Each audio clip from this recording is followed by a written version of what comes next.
বিসমিল্লাহির রহমানির রহিম। Online private প্রোগ্রামের পক্ষ থেকে আমি মোহাম্মদ হারুন রশিদ তোমাদের সকলকে ফুলের শুভেচ্ছা জানিয়ে শুরু করছি 2021 সালের প্রশ্নের সমাধান ক্লাসের পর্ব 1 জাবেদ দাখিলা। অর্থাৎ আজকে থেকে আমি তোমাদের শুরু করতে যাচ্ছি। বেশ কয়েকদিন পর আমি প্রায় 7-8 দিন যাবৎ তোমাদের মধ্য থেকে একটু দূরে ছিলাম। আমি আবার তোমাদের মাঝে ফিরে আসলাম। 2021 সালের যে বিএম শাখার পরীক্ষাটা হয়েছে সেই পরীক্ষার প্রশ্নের সমাধান ক্লাসটা নিয়ে, সেই সমাধান ক্লাসগুলোর জন্য আমি নাম্বারিং করেছি পর্ব 1 পর্ব 2 এইভাবে আমি তোমাদেরকে উত্তরগুলা দিয়ে যাব। তোমরা পরপর এই উত্তরগুলো পেয়ে যাবে এই ক্লাসগুলোর মাধ্যমে। 2-1 দিন পরপর 2-3 দিন পরপর এই সমাধান ক্লাসগুলো আমি তোমাদেরকে উপহার দেব। আর এই পর্বে তোমাদের জন্য রয়েছে জাবেদ দাখিলা। তোমাদের যে পরীক্ষায় 8 নাম্বার প্রশ্ন এসেছিল, সেই 8 নাম্বার প্রশ্নে এসেছিল একটি জাবেদা। সেই জাবেদারাই আমি তোমাদের মধ্যে আজকে আলোচনা করতে যাচ্ছি এবং সমাধানটা তোমাদের মধ্যে উপস্থাপন করতে যাচ্ছি। জাবেদার ক্লাসটি তোমরা যেভাবে পরীক্ষা আনসার করেছিলে, আজকের এই ভিডিও ক্লাসটা পাওয়ার পর তোমরা তার সাথে অ্যাডজাস্ট করে নিবে, মিলিয়ে নিবে যে তোমাদের কোথায় ভুল হয়েছে, কোথায় শুদ্ধ হয়েছে। আজকের পাঠ পরিস্থিতিতে একটু না বললেই হয় না। বিষয় তোমাদের হিসাব বিজ্ঞান প্রোগ্রাম 11 শ্রেণী বিএম শাখা, কোর্স কোড 1815, কোর্সের নাম হিসাব বিজ্ঞান নীতি প্রয়োগ 1, সমাধান 1। অর্থাৎ আজকের সমাধান ক্লাসটা হবে 1 নাম্বার। লেকচারের শিরোনাম হলো জাবেদ দাখিলা। তোমাদের এই অঙ্কটি, এই যে প্রশ্ন 8-এ এসেছিল, জনাব মুশফিক 2021 সালের 1 জানুয়ারি নগদ 10,000 টাকা এবং 50,000 টাকার আসবাবপত্র নিয়ে ব্যবসা শুরু করলেন। 2021 জানুয়ারি 1 সোনালী ব্যাংকে হিসাব খোলা হলো 10,000 টাকা। 5 তারিখ আছে নগদে পণ্য ক্রয় 30,000 টাকা। 7 তারিখে বাকিতে পণ্য বিক্রয় 35,000 টাকা। 14 তারিখে কারবার হতে উত্তোলন 2,000 টাকা। 25 তারিখ আসবাবপত্রের অবশ্যই ধার্য করা হলো 3,000 টাকা। 31 তারিখ কর্মচারীদের বেতন প্রদান 5,000 টাকা। এই ছিল তোমাদের জাবেদার অঙ্কটি। এই অঙ্ক থেকে আমরা যদি একটু এখান থেকে বুঝে যাই, ডেবিট ক্রেডিট নির্ণয় সহ, জনাব মুশফিক 1 জানুয়ারি তারিখে কি করেছিল, 10,000 টাকা নগদ, 10,000 টাকা নগদ এবং 50,000 টাকার আসবাবপত্র নিয়ে ব্যবসা আরম্ভ করেছিল। এই নগদ টাকাটাও সম্পদ, 50,000 টাকার আসবাবপত্র এটাও সম্পদ। দুইটা সম্পদ ব্যবসায় আগমন করার কারণে সম্পদ বৃদ্ধি পেয়েছে, যার জন্য নগদের হিসাব ডেবিট, আসবাবপত্র হিসাব ডেবিট হবে। আর যেহেতু এই দুটার মূল্যই জনাব মুশফিক দিয়েছেন, মুশফিক মানে কারবারের মালিক, কারবারের টাকা পয়সা প্রদান করলে তার মূলধন বৃদ্ধি পায়। এই দুইটার যোগফল দ্বারা মূলধন হিসাব ক্রেডিট 60,000 টাকা। যেহেতু নগদ এবং আসবাবপত্র নিয়ে ব্যবসা আরম্ভ করলেন, ব্যাখ্যা লিখে দিতে হবে। জানুয়ারি 1 তারিখ সোনালী ব্যাংক হিসাব খোলা হলো 10,000 টাকা। সোনালী ব্যাংকে হিসাব খোলা অর্থ হলো সোনালী ব্যাংকে আমি 10,000 টাকা জমা দিয়েছি, তাহলে সোনালী ব্যাংকে আমার 10,000 টাকা ব্যাংক জমার পরিমাণটা বৃদ্ধি পাইছে, এটা আমার সম্পদ। সম্পদ বৃদ্ধি পাইলে হয় ডেবিট, সোনালী ব্যাংক হিসাব ডেবিট। আবার কারবার থেকে নগদ 10,000 টাকা চলে গেছে, হ্রাস পাইছে, তাহলে নগদ টাকাটা হলো আমার সম্পদ, সম্পদ হ্রাস পাইলে হয় ক্রেডিট, অর্থাৎ নগদের হিসাব ক্রেডিট।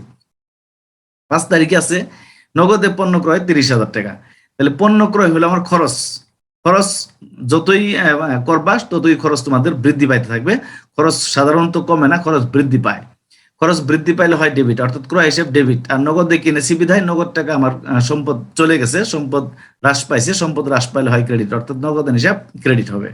7 তারিখ বাকিতে পণ্য বিক্রয় 35,000 টাকা। বাকিতে বা ধারে আমি যদি পণ্যদ্রব্য বিক্রি করে থাকি, তাহলেই আমি ওই লোকের কাছে, যার কাছে বিক্রি করেছি, তার কাছে আমি টাকা পয়সা পাবো। আমি যে ব্যক্তি বা প্রতিষ্ঠানের কাছে টাকা পয়সা পাবো তাকে আমরা বলে থাকি সাধারণত প্রাপ্য হিসাব বা বিবিধ দেনাদার। অর্থাৎ এটা হলো আমার সম্পদ, আমি টাকা যেহেতু পাবো এক সময় না এক সময়, সেহেতু আমার সম্পদ, সম্পদ বৃদ্ধি পাইলে হয় ডেবিট, অর্থাৎ প্রাপ্য হিসাব বা বিবিধ দেনাদার হিসাব ডেবিট হবে। আর বিক্রয় করছি মানে আমার প্রতিষ্ঠানের আয় হয়েছে, পণ্য বিক্রয় হলো আমার আয়, তাহলে আয় বৃদ্ধি পাইলে হয় ক্রেডিট, পণ্য বিক্রয় হিসাব অথবা বিক্রয় হিসাব হবে ক্রেডিট 35,000 টাকা। 14 তারিখ কারবার হতে উত্তোলন 2,000 টাকা। কারবার হতে উত্তোলন করতে পারে একমাত্র মালিক।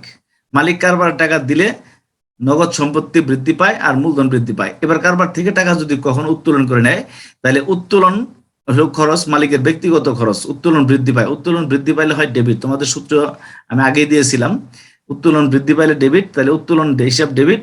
আর কারবার থেকে যেহেতু নগদ টাকা চলে গেছে, কারবার মালিক কারবার থেকে 2000 টাকা নগদ নিয়ে গেছে, তাহলে নিয়ে যাওয়ার ফলে আমার নগদ টাকার পরিমাণটা হ্রাস পাইছে, তাহলে নগদান হিসাব ক্রেডিট, অর্থাৎ উত্তোলন হিসাব ডেবিট, নগদান হিসাব ক্রেডিট। 25 তারিখ আসবাবপত্রের অবচয় ধার্য করা হলো 3000 টাকা।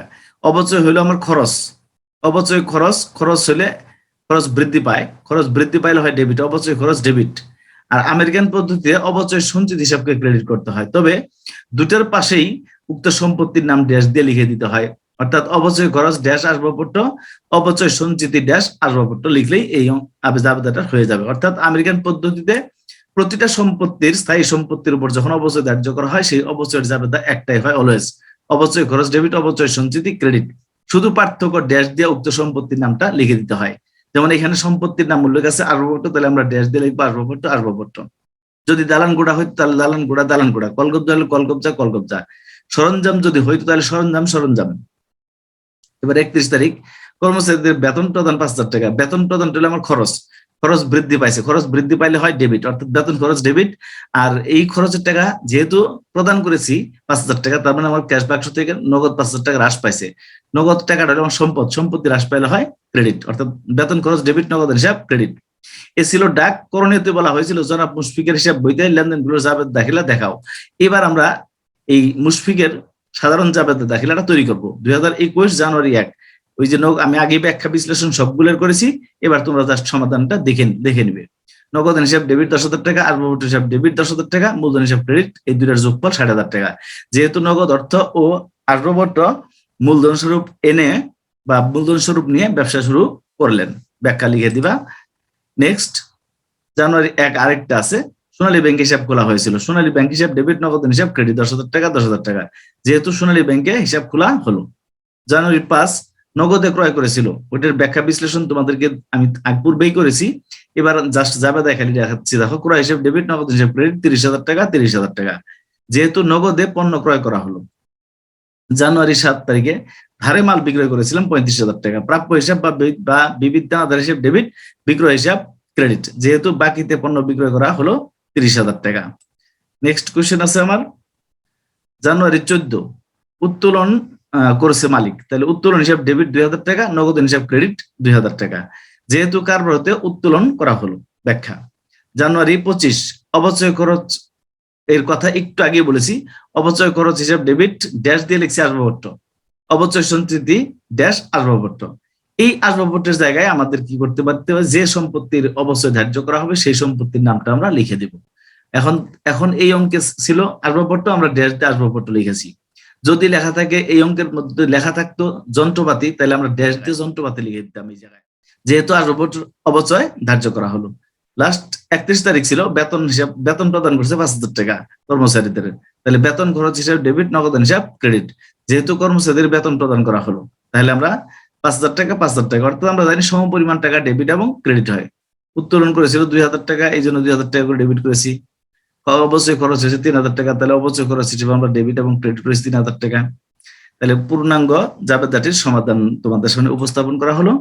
এবার সমাধান যখন শেষ হয়ে গেছে, তাহলে আমি তোমাদেরকে বলবো, প্রিয় শিক্ষার্থী বন্ধুরা, দেখা হবে আগামী ক্লাসে, কথা হবে আগামী ক্লাসে। এবং আমার এই ক্লাসগুলো দেখে যদি তোমাদের সামান্য উপকার হয় বলে মনে করো, তাহলে তোমরা আমার চ্যানেলটিকে সাবস্ক্রাইব করবে। এই প্রত্যাশায় আজকের মতো বিদায় নিচ্ছি। আল্লাহ হাফেজ।